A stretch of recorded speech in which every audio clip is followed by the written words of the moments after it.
манай нарны хорооллоос нарны зам дагуу тавигдаж байгаа явган хүний гүрэн гарц төд удахгүй одоо ашиглалтанд ороход бэлэн болсон байна. За хороо маань 20 гаруй мянган хүн амтай.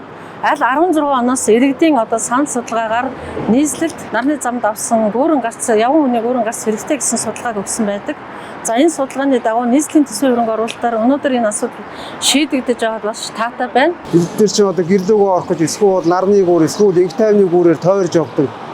Одоо энэ гүүр ашиглалтанд орж байгаа үнэхээр их баяртай байна. За нарны хороолт ирээд 2006 оноос хойш амьдарч байна. Оршин суугч хүний хувьд, ээж хүний хувьд одоо хотын бүс рүүгээ ороход маш хүндрэлтэй байсан. Нэгдүгээр энэ нарны гүүрний төвжирлийг давж гарах гэж, хоёрдугаар манай энэ нарны хорооллын чиглэлээс автобусны чиглэл цөөн байдаг.